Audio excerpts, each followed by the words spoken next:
வணக்கம். நான் உங்கள் நிசாந்தன் சார். நாங்க இன்றைய பார்க்க இருக்க வினாத்தாள் வடமேல் மாகாண கல்வி திணைக்களத்தினால் தரம் 10 மாணவர்களுக்காக நடத்தப்பட்ட 2ஆம் தவணை பரீட்சை 2025. இந்த வினாத்தாள் இந்த பகுதி 2இல் இடம்பெற்ற 10வது வினாவாக வந்த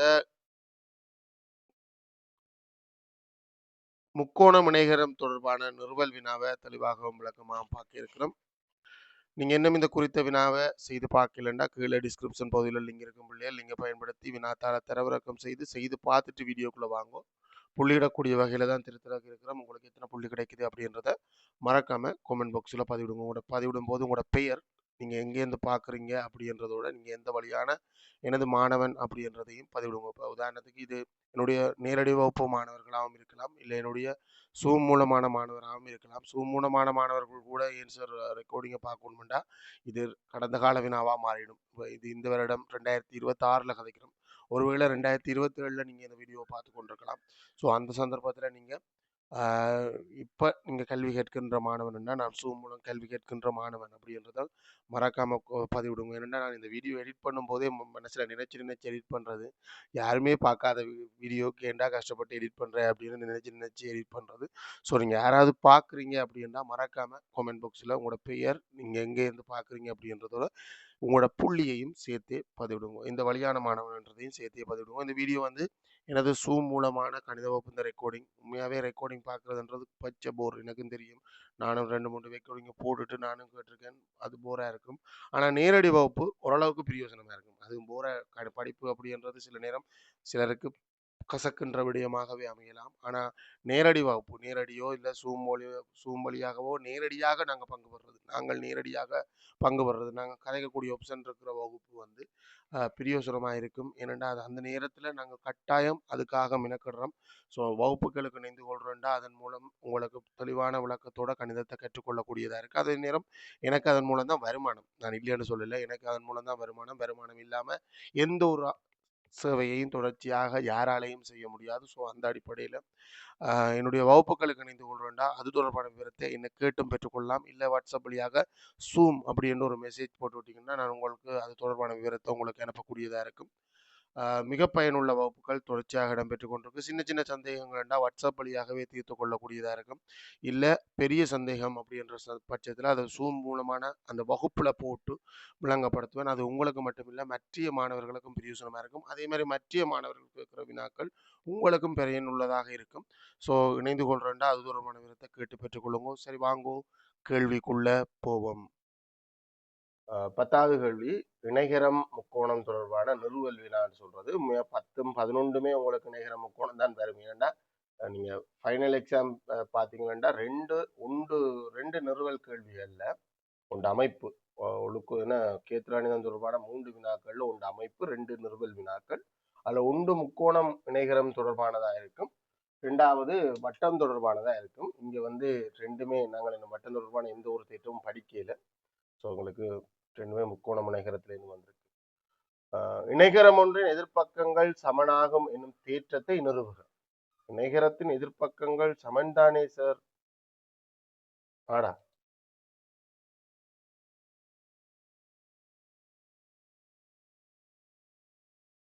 நான் கேட்கிறேன் உங்களுக்கு விளங்குது அவங்களுக்கு? இணைகரத்தின் எதிர்ப்பக்கங்கள் நிலத்துல சமன்தானே, அது தேற்றமா? ஓம், அது தேற்றம். அப்ப இணைகரம் என்ன? வரைவிலக்கணத்தின்படி ஒரு 2 சோடி எதிர்ப்பக்கங்களும் சமாந்தரமாக உள்ள நாட்பக்கள், 2 சோடி எதிர்ப்பக்கமும் சமாந்தரமாக இருக்கிற நாட்பக்களை நாங்கள் இணைகரம் சொல்லுவோம். உங்களுக்கு சமாந்தரம் என்று காட்டுறதுக்கு நான் அப்படியே நல்ல வடிவா தெளிவா அந்த கோடை அப்படியே அங்க கொண்டு போறேன், பொருந்தும். 2 சோடி எதிர்ப்பக்கங்களும் சமாந்தரமாக இருக்கின்ற நாட்பக்களை தான் நாங்க இணைகரம் அப்படின்னு சொல்லுவோம். இணைகரத்தின் பண்புகள்ல தான் பிள்ளைகள் எதிர்ப்பக்கங்கள் சமன். ஏன் வரைவிலக்கணம் கூட ஒரு பண்பு தான், அதை மறந்துடக்கூடாது. ஏன் ஒரு நாட்பக்கள் நாட்பக்கள் இணைகரமாக இருந்தால் இணைகரத்தின் எதிர்ப்பக்கங்கள் சமாந்தரமாகவும் இருக்கும், அதுவும் ஒரு பண்பு. அதை தாண்டிய பண்புகள் அப்படின்னு சொன்னா எதிர்ப்பக்கங்கள் சமனாயிருக்கும், எதிர்கோணங்கள் சமனாக இருக்கும், மூளை விட்டங்கள் பரப்பை இரு சம கூறிடும். மூளை விட்டம் தெரியல, மூலைவிட்டங்கள் பரப்ப இரு சமகூறுடும். இப்ப இந்த மூலைவிட்டத்தை கீறினா இந்த இணைகரத்தை சரியா ரெண்டா பிரிக்கும். அதே மாதிரி இந்த மூலைவிட்டத்தை கீறினாலும் இணைகரத்தை ரெண்டா பிரிக்கும். எப்படி சார் அதை உறுதியா சொல்லணும்? முக்கோணம் ஒருங்கி செய்யுது. இந்த ரெண்டு முக்கோணங்களும் ஒருங்கி செய்யும். மூலைவிட்டங்கள் ஒன்றை ஒன்று இரு சமகூறுடும் என்று மொத்தமா வரைவிலக்கணத்தோட சேர்த்து 5 சோடி பண்புகள். வரைவிலக்கணத்தை விட்டா 4 சோடி பண்புகள். வரைவிலக்கணத்தோட சேர்த்து 5 சோடி பண்புகள் இருக்கு. ரைட்? இதுல இவர் கேட்கிறது எதிர்பக்கங்கள் சமனாகும் என்ற தேற்றத்தை நிறுவட்டுமா. இந்த ரெட் கலர்ல இருக்கிறத வந்து நாங்கள் நிறுவனம். சோ அதை பயன்படுத்தாம இதை நாங்கள் எப்படி சமன் என்று காட்டலாம். இணைகரம் என்று சொன்னா எதிர்பக்கங்கள் சில பிள்ளைகள் பிள்ளையா பாடமாக்கி வச்சுக்கல. எப்படி என்றா ஒரு எதிர்பக்கங்கள் சமனும் சமாந்தரமாக இருப்பது அது ஒரு வகையடா. ஒரு நாட்பக்கல இணைகரம் என்று காட்டக்கூடிய ஒரு ஐடியா, ஒரு வழி. அது ஒரு சோடி எதிர்பக்கம் சமணம் சமாந்தரமாக இருந்தா அந்த நாட்பக்கல் இணைகரம் 5 வழியிலும் அது ஒரு வழி. மொத்தமா 5 வழி இருக்கு ஒரு நாட்பக்கல் இணைகரம் என்று காட்டுற. இது அது இல்ல, பேசிக் அடிப்படையிலேயே கேள்வடுது. ஒரு இணைகரத்திலிருந்து எதிர்பக்கங்கள் சமனா இருக்கும் அப்படின்ற தேற்றத்தை நிறுவனம். அப்படி ஒரு தேற்றம் நிறுவல் அப்படின்னா முறையானதாக இருக்கும், படிமுறைக்கு அமைவாக இருக்கும், தரவு. இந்த நாட்பக்களுக்கு பேர் ஏபிசிடி என்று வச்சுக்கொள்வோமா. இந்த சின்ன விஷயம் இப்படி ஒரு கேள்வி வருதா? ஏபிசிடி ஒரு இணைகரம். இணைகரம் என்றதை அடையாளப்படுத்திக்குமா?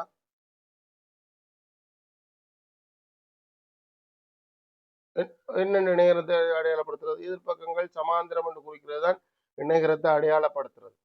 நாங்கள் என்னத்தை நிறுவ போறோம்? நிறுவுறதுக்கு நாங்கள் என்னத்தை வந்திருக்கோம்? ஏபி என்ற பக்கம் டிசி என்ற பக்கத்துக்கு சமன் என்றும் எதிர்பக்கங்கள் நீளத்தில் சமன், ஏடி என்ற பக்கம் பிசி என்ற பக்கத்துக்கு சமன் என்று நிறுவ போறோம். இதுக்கு நாங்கள் ஒரு அமைப்பு ஏதாவது போடணுமோ? அமைப்பு. இப்போ நாங்க அந்த கணக்கு இந்த கேத்திரன் இந்த தேற்றம் படிக்கும் போது அமைப்பு இருந்திருக்காது. ஏன்னா அங்க 3 பேரை ஒரே நேரத்துல நிறுவி இருப்போம். எதிர்பக்கங்கள் சமன் என்ற தேற்றம், எதிர்கோணங்கள் சமன் என்ற தேற்றம், மூளை விட்டம் பரப்ப இருசம கூறுடும் என்ற தேற்றத்துல அந்த மூளை விட்டம் ஏதோ ஒன்றை கீறித்தான் நாங்கள் இந்த மூளை விட்டம் பரப்ப இருசம கூறுடும் என்றைக்கு இது அமைப்புல வராது அங்க. ஏன்னா 3 தேற்றமா செஞ்சிருப்போம். இங்க ஒரே ஒரு தேற்றத்தை மட்டும் பெறும்போது இது அமைப்பு.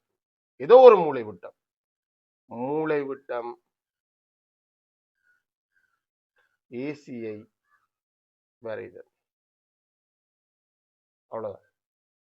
இப்ப இந்த 2 முக்கோணத்தையும் ஒருங்கி செய்ய வச்சிட்டோம் என்று சொன்னா எங்களுக்கு எதிர்பக்கங்கள் சமன், எதிர்கோணங்கள் சமன், மூளை விட்டம் பரப்ப இரு சமகூறுடும் 3 தேற்றத்தை நிறுவலும். எங்களுக்கு எதிர்பக்கங்கள் சமன் மட்டும்தானே வேணும்.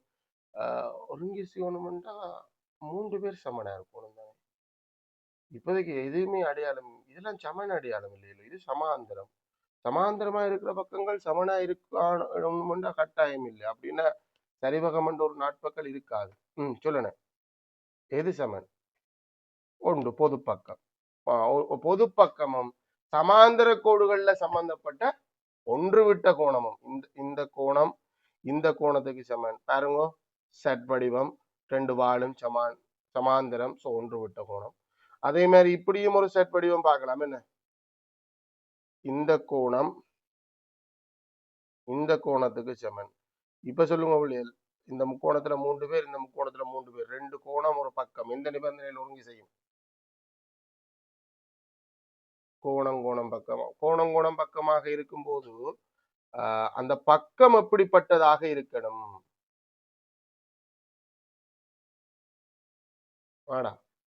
ஒத்த பக்கமாக இருந்தா சரி. 2 கோணத்தையும் வைத்திருக்கின்ற பக்கமா இங்கேயும் இருக்கு அங்கேயும் இருக்கு. இல்ல இந்த கோணத்துக்கு எதிரானா அந்த கோணத்துக்கு எதிரானதா இருந்தா போதும். சார் எதிர்பக்கங்கள் சமனை பயன்படுத்தலாமோ? எதிர்பக்கங்கள் சமன் தான், அதைத்தான் நிறுவ போறோம். அதையே பயன்படுத்தி ஒருங்கி செய்ய வைக்கலுமோ? இப்போதைக்கு அதை இப்பதான் முதல்ல அந்த தேற்றத்தை நிறுவ போறது மாதிரி தான் அது இந்த விளக்கம். ஸோ நிறுவல், ஒரு முறையான நிறுவல்ன்றது படிமுறைகள் இருக்கு. நிறுவல் முக்கோணி நம்பர் பண்ணின மாதிரி எழுதுறேன்னா முக்கோணி ஏசிடி முக்கோணி ஏபிடி ஏபிசி இல் முதலாவது ஏசி பொது பக்கம் என்று எழுதலாம். ஏசி சமன் ஏசி பொது. ரெண்டாவது டிசிஏ இல்ல ஏசிபி சமன் சிஏபி இல்ல பிஏசி சமனா இருக்கும் ஒன்று விட்ட கோணம். அதே மாதிரி மாறி டிஏ இல்ல சிஏடி என்ற கோணம் ஏசிபி என்ற கோணத்துக்கு சமன் ஒன்று விட்ட கோணம். ஆகவே முக்கோணி ஏசிடி ஒருங்கி செய்யும் முக்கோணி ஏபிசி என்ன ரீசன்? கோகோ ஒருங்கி சேர்ந்தால் ஒருங்கி செய்யணும்னா ஒன்றோட ஒன்று அப்படியே பெர்ஃபெக்ட்டா பொருந்தும். ஒருங்கி செஞ்சா மிச்சாக்கள் சமன். மிச்சாக்கள் யார? இந்த கோணம் இந்த கோணத்தோட பொருந்தும். இந்த கோணத்துக்கு அந்த முக்கோணமே பெர்ஃபெக்ட்டா பொருந்தும். இந்த கோணமும் பொருந்தும். அப்ப இந்த கோணத்துக்கு எதிரான பக்கம் இந்த கோணத்துக்கு எதிரான பக்கத்தோட பொருந்தும். ஆகவே ஏபி என்ற பக்கம் டிசி என்ற பக்கத்துக்கு சமனா இருக்கும். அதே மாதிரி மற்ற கோணத்துக்கு எதிரானது ஏடி என்ற பக்கம் பிசி என்ற பக்கத்துக்கு சமனா இருக்கும். இதுக்கு ரெண்டுக்கும் இப்ப ரீசன் நீ வழக்கமா நேரடியா எழுதும் போது நேரத்தின் எதிர்பக்கங்கள் ஆக இருக்கிறதால சமனா இருக்கு. ஆனா இப்பதான் அந்த முதலா அந்த தேற்றத்தை நிறுவிக்கொண்டு வரோம். இப்ப அதுக்கான ரீசன் வெரி குட் முக்கோண ஒருங்கி செய்வின் படி அதுதான் இங்க இப்பத ரீசன். பிறகு நாங்கள் நேரடியாக எழுதும் போது நேரத்தின் எதிர்பக்கங்களாக இருக்கும். அடுத்த கணக்கு அதை பயன்படுத்துவோம் நினைக்கிறேன். இது தேற்ற நிறுவ பி கணக்கு போவோம். பொதுவா இப்படி ஒரு தேற்றத்தை நிறுவ சொன்னா அந்த தேற்றம் அடுத்த கணக்குக்கு உங்களுக்கு தேவைப்படும். ஏபிசிடி இணைகரத்தில் அது ஒரு தரவிடம். ஏபிசிடி இணைகரம் ஒரு நாட்பக்களை இணைகரம் என்று அடையாளப்படுத்துறது எப்படி? எதிர்பக்கங்கள் சமாந்தரம் என்று அடையாளம் சமனா இருக்கும். அது பண்பு தேவைப்பட்ட எடுத்துக்கொள்வோமா அடையாளப்படுத்தணுமே. அது எதிர்பக்கங்கள் சமாந்தரம் என்று அடையாளப்படுத்துறது. பிசி சமன் இசி ஆகும். பிசி இந்த நீளமும் இசி இந்த நீளமும் சமனம். இதுல பார்க்க அப்படி தெரியல, அப்படி இருக்குதாம். சி இருக்குதாம். இ ஆனது சிடியில் அமைந்துள்ளது.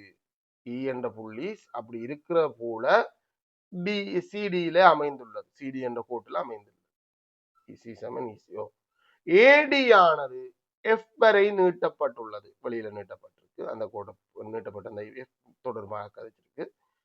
சிடிஎஃப்பின் இருகூறாக்கி ஒரு கோணத்தை தந்து இருகூறாக்கி என்று சொன்னா என்ன அர்த்தம்டா? இந்த கோணத்தை இந்த கோடு சரியா ரெண்டா பிரிச்சு கொண்டு வந்திருக்கு. அது எப்படி அடையாளப்படுத்துறது? இப்படி ரெண்டா பிரிச்சு கொண்டு வந்தா அந்த ரெண்டு கோணமும் ஒன்று கொண்டு சமன். நாங்கள் இந்த கணக்குகள் செய்யும் போது ஒரு அச்சரம் போட்டு குறிச்சு கொள்வோம். அப்பதான் நமக்கு கணக்கு யோசிக்கிறதுக்கும் சும்மா இருக்கும், அதை பயன்படுத்தி கொள்ளவும் இருக்கும். நீட்டப்பட்ட அந்த கோண இருகூறாக்கி நீட்டப்பட்ட பிஎஃப்ஐ ஜியிலும் சந்திக்கின்றது. இது சந்திக்கிறது அவ்வளவுதான். கேள்வி என்னண்டா டிஜிஇ கோணம் இந்த கோணம் 90 காட்டணும். அப்ப நாங்க 90 முடிவெடுத்துட்டு கேள்விக்கு இறங்கினா கணக்கு போயிடாது.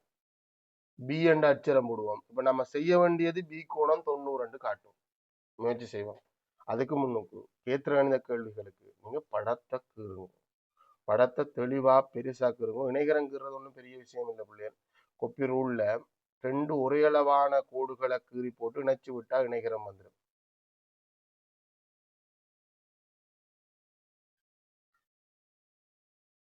அதே அளவான கோடு கீறிட்டு மேல தூக்கி கொஞ்சம் சரிச்சு வச்சுக்கணும்னா இணைகரம். இந்த இணைகரத்துல இவர் சொல்ற விஷயங்களை கொஞ்சம் கவனிப்போம். ஸ்டார்ட்ல இருந்து நான் உங்களுக்கு அந்த விளக்கத்தை சொல்றேன். இந்த நாட்பக்கள் ஏபிசிடி ஒரு இணைகரம். இணைகரம்ன்றதை அடையாளப்படுத்துறது எதிர்பக்கங்கள் சமாந்தரம் என்று. பிசி இந்த நீளத்துக்கு இசி நீளத்துல சமனாக இருக்கிற மாதிரி என்ற ஒரு புள்ளி டிசி மீது இருக்கு. அது வசனத்திலையும் சொல்லி இருக்கு, படத்திலையும் காட்டி இருக்கு. ஸோ இது ரெண்டும் சமனாக இருக்கும். அடையாளப்படுத்திக் கொள்றேன். இந்த கோடு வெளியில எஃப் வரைக்கு நீட்டப்பட்டிருக்கு.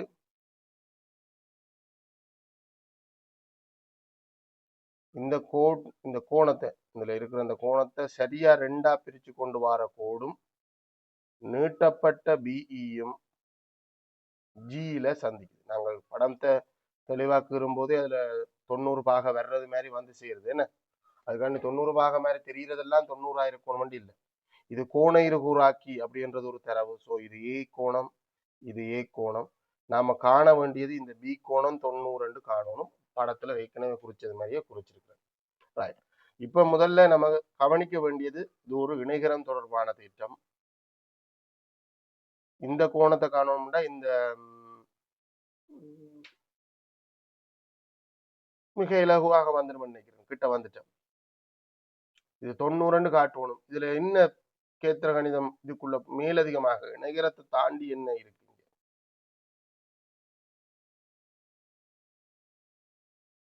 முக்கோணம். முக்கோணத்திலேயும் அதுவும் எந்த வகையான முக்கோணம்? இதுலயே ஒரு முக்கோணம் இருக்கு, இதுலயே ஒரு முக்கோணம் இருக்கு. இந்த ரெண்டாவது முக்கோணம் இருக்கே ரொம்ப கொஞ்சம் ஸ்பெஷல். ஆனால் என்ன ஸ்பெஷல்? ரெண்டு பக்கம் சமனானால். ஸோ இருசம பக்கமாக இருந்தால் தொடர்பு சொல்லுங்க. நானும் இன்னும் இந்த கணக்கை பற்றி ஒரு ஐடியா கிடைக்கல. இதுல இருக்கிற தரவுகள் 6000. இருசம பக்க முக்கோணமாக இருந்தால் சமனான பக்கங்களுக்கு எதிரான கோணங்கள் சமன். ஸோ அந்த அடிப்படையில இந்த கோணம் சி ஆக இருந்தால் இந்த கோணமும் சி. எனக்கு ஏபிசி தொடர்பாக எந்த ஒரு தரவும் கிடைக்காது. இது சி என்ன, இது சி. இந்த முக்கோணத்தின் அகக்கோணங்கள் இந்த கூட்டுத்தொகை 180 பாக. இப்ப நம்மட வேலை என்னண்டா, ஏ கோணத்தையும் சி கோணத்தையும் கூட்டினா 90 பாக வரும்னு சொன்னா பி கோணம் மற்ற 90 அமையும். இதுல இணைகரம் இல்லைன்னா நாங்கள் எப்படி இந்த சி கோணத்தை அங்க கொண்டு வந்து சேர்க்கலாம் யோசிங்க. கிட்டத்தான் நிக்கிறோம். சின்ன முயற்சி கொடுக்கணும் இல்லை, நீங்க முயற்சி கொடுக்கணும். நீங்களும் யோசிங்க. நானும் எனக்கு இன்னும் ஐடியா கிடைக்கலையா, நான் அதையும் ஒத்துக்கொள்றேன். நான் இன்னும் கணக்கு யோசிக்கிறேன். இன்னும் எனக்கு கணக்கு இந்த கிளிக் ஆகல. எப்படி 92 காட்டல.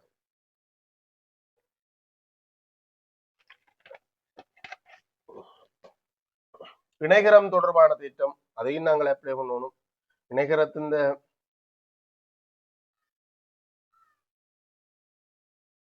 கிட்ட வந்துட்டோம். எதிர்கோணங்கள் சமனாக இருக்கும்.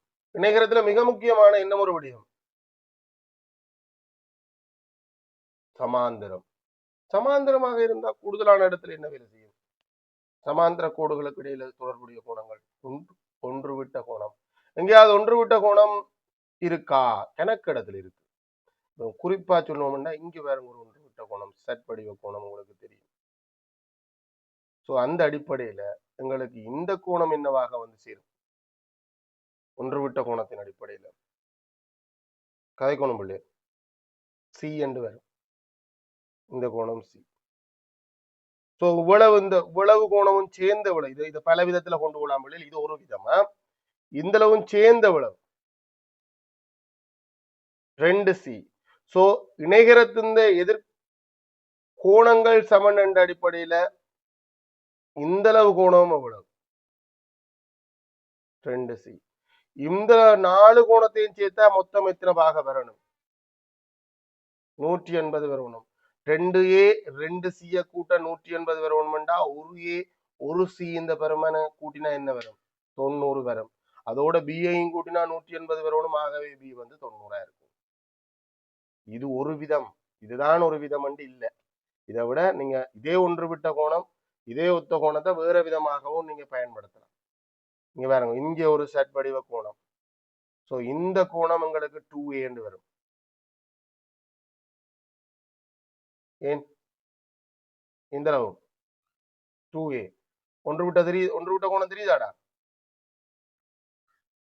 இந்த முக்கோணத்தின் அகக்கோண தேற்றம் பயன்படுத்தினா 2A 2C சமன் 180. முக்கோணத்தின் அகக்கோணங்கள் இந்த கூட்டுத்தொகை எந்த முக்கோணம் என்றதையும் போட்டான் அல்ல. ஆகவே ஒட்டுமொத்தமா 2ஆல பிரிச்சு விட்டா சமன்பாடை ஒட்டுமொத்தமா 2ஆல பிரிச்சு விட்டால இல்ல 2 பொது எடுத்து பிரிச்சு விட்டா வெரி குட். ஏ சக சி வந்து 90. இது ஒரு விதம் நான் கதைக்கிற பல விதங்கள் இருக்கு. கேத்திர கணிதத்துக்கு ஒரு திருத்துறதுக்கும் ஒரு ஆசிரியர் வேணும். ஏன்னா நான் நீ எழுதினது ஒரு விதமா இருக்கு, நான் எழுதின ஒரு விதமா இருக்கும். பல மெதட்கள் இருக்கு. நான் 2 மெதட்டை உங்களோட கதைச்சிருக்கேன். ரைட். ஏசி 90 இப்ப அடுத்த முக்கோணத்துக்கு வருவோம். முக்கோணி இந்த முக்கோணத்துக்கு வந்தோம்டா இந்த பேரை போட்டு சொன்ன முக்கோணி பிசிஇல இந்த தொடர்பு வச்சிருக்கோம். அதே மாதிரி முக்கோணி டிஇஜியில அடுத்த தொடர்பு கதைக்கிறேன். என்ன சொல்ல போறேன்? ஏ கோணம் சி கோணம் பி கோணம் கூட்டினா 180 பாக வரும். அங்கே என்னடா அது ரெண்டையும் கூட்டினா 180 பாக.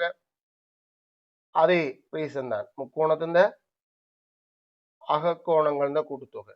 இங்க ஏயும் சியும் சேர்த்து எனக்கு தெரியும். ஏ தனியா தெரியாது, சி தனியா தெரியாது. ஆனா ஏ சியும் சேர்த்து தெரியும். என்ன தெரியும்? 90. அதோட பியையும் கூட்டினா 180. பி கோணம் என்றது எங்களுக்கு 180 இருந்து 90 கழிச்சா 90 பாக. இங்க பி என்றதுதான் நாங்கள் எடுத்துக்கொண்ட எடுகோள். சோ அந்த அடிப்படையில அந்த பி கோணம் யாருக்குமெண்டா பேரோட டிஜிஇ. டிஜிஇ. இப்ப பிரச்சனை என்னன்னா சார் இப்படியே கொடுக்கலாமா? இல்ல இல்ல இப்படி கொடுக்கலாம். நீ எடுகோள்கள்ல கதைச்ச அவ்வளவுக்கும் பேர்கள் மாத்தணும். இல்லையண்டா எடுகோள்களை சொல்லணும். அதாவது என்ன என்ன விளக்கம்டா, நீ இதைத்தானே ஏண்டெடுத்த, அதுக்கு முன்னுக்கு நாங்கள் என்ன விஷயம், எஃப் டிஜி கோணம் சமனா இருக்கும் ஜிடிஇ கோணத்துக்கு. அது ஏன் சமனா இருந்தது? இந்த ரெண்டு கோணமும் ஏன் சமன்? கோண இருகூறாக்கி என்றா பெறான்னு சொன்னவர். தர வேண்டும் போடலாம், இல்ல அது கோண இருகூறாக்கி என்றும் போடலாம். இதை ஏ என்க. நீ எடுத்துக்கொண்ட எடுகோள் கதைக்கிற விளங்குதா? இது ரெண்டையும் ஏண்டை போட்டுனாங்கள். சமனா இருக்கிறனால தான் ரெண்டு இடத்திலேயுமே போட்டுனாங்க. நான் சொல்ற விளங்குத பிள்ளைகளுக்கு? ஓகே. இந்த ரெண்டு கோணமும் சமன் என்று சொன்னீங்க. எது? முக்கோணி பிசிஇல ரெண்டு கோணம் சமன் என்று சொன்னீங்க. எது? முதல் அதுக்கு முன்னுக்கு ஒரு தரவை சொல்லி போவோமா? சிஇ சமன் பிசி. ஏனடா சிஇயும் பிசியும் சமன்?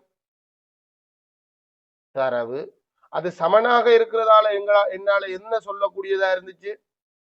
சிஇபி கோணம் சிபிஇ கோணத்துக்கு சமனாக வந்தது. அதுக்கான ரீசன் என்ன? இந்த ரெண்டு கோணமும் சமனா இருந்ததுக்கு என்ன ரீசன்? முக்கோணம் ஒன்றில் சமனான பக்கங்களுக்கு எதிரான கோணங்கள். என்ன இதை நாங்கள் எடுகோள் எடுத்திருக்கோம். என்னென்னு எடுத்துக்கோம்? சி என்க எடுகோள். அதே மாதிரி இதுல என்ன ஒரு எடுகோள்? இந்த கோணத்தை பி என்று எடுத்துக்கொண்டிருக்கோம். எது? டிஜிஇ கோணத்தை பி என்றும் எடுத்துக்கொள்வோம். பி என்க. இதுல என்ன ஒரு விஷயம், இதுல சி போட்டதுக்கு நாங்கள் இன்னும் ரீசன் பண்ணல, அதுக்கும் ஒரு விளக்கம் கொடுக்கணும். மற்றபடி எல்லாம் அங்க மற்ற விளக்கம் எல்லாம் படத்துல போட்டதுக்கு ஏற்ற மாதிரி அங்கால எல்லா கணக்கும் செஞ்சாச்சு. இதுல சி போட்டதுக்கு விளக்கம் கொடுத்துட்டேன், இதுல சி போட்டதுக்கு விளக்கம் கொடுத்துட்டேன், இதுல ஏ போட்டதுக்கு விளக்கம் கொடுத்துட்டேன், இதுல ஏ போட்டதுக்கு விளக்கம் கொடுத்துட்டேன். ஆனா இந்த இடத்துல சி போட்டதுக்கு விளக்கம் கொடுக்கல. இந்த இடத்துல சி என்னன்னு வந்து சேர்ந்தது? குத்தெதிர் கோணம். அந்த பேரோடு ஒரு எழுதிடுவோம் பிள்ளைகள். பிசி பிஇசி கோணம் டிஇஜி கோணத்துக்கு சமன். ஏனெண்டா குத்தெதிர் கோணம் குஏகோ. நீங்க வடிவாளினா எல்லாம் பிள்ளைகளா எல்லாரும் சரி போடுவ மண்டி இல்ல. இது ஆல்ரெடி நாங்கள் பி என்று சொன்ன சி என்று சொல்லதால இவரும் சி ஆகிறார் ஆகும். அது எடுகோள் இல்லை, அது அங்க என்கன்றத எடுகோள். இப்ப அதை வச்சு இதை சொல்றோம். சோ இந்த இடம் சி இப்போ ஒவ்வொரு முக்கோணத்திலையும் அப்ளை ஆகுது. இப்ப நமக்கு வந்து சேருது. அதுக்கு முன்னுக்கு இந்த இடத்துல 2A போட்டதுக்கும் விளக்கம் கொடுக்கல நினைக்கிறேன். இங்க 2A நேரடியா அப்ளை பண்ணாங்க. இந்த இடத்துல 2A போட்டதுக்கு விளக்கம் கொடுக்கல, அதுவும் ஒரு விளக்கம் எழுத வேண்டி இருக்கு. எது? எஃப் டி சி கோணம் சமனாக இருக்கும் இ சி பி கோணத்துக்கு. ஏனடா இந்த அளவு கோணம் அந்த அளவு கோணத்துக்கும் சமனா இருக்குமே, ஒன்று விட்ட கோணம். இது 2A, ஆகவே இதுவும் 2A. அந்த இடத்துல 2A போட்டிருக்கேன் இல்ல, அதுக்கு ஒரு விளக்கம். மற்றபடி இங்கால இருந்த அச்சரத்துல செஞ்சு கடைசியா சமர்ப்பிச்சது சரி. இந்த எடுகோள் அந்த இடத்துல ஏன் இந்த அச்சரத்தை போட்டேன்ற விளக்கம் கொடுத்தால் இந்த மெத்தட்லயும் செய்யலாம். இங்க பேரெழுதித்தான் கட்டாயம் செய்யணும் இல்ல, கொஞ்சம் இது நல்ல ஐடியாவா இருக்கும்னு நான் நினைக்கிறேன். திருத்தி இல்லாத பிள்ளைகள் மார்க்ஸ் சொல்லல, அது கிட்டத்தட்ட எப்படி இருக்குமெண்டா முக்கோண ஒருங்கி சேவை தேற்ற நிறுவலுக்கு ஒரு 3 மார்க்ஸும் இங்கால நிறுவல் கேள்விக்கு ஒரு 7 மார்க்ஸும் கொடுத்துருப்பான். படத்திலேயே நீ எவ்வளவுத்துக்கு பயன்படுத்தணுமோ அவ்வளவுத்துக்கு பயன்படுத்தி புள்ளித்திடம் சொல்லலாதா.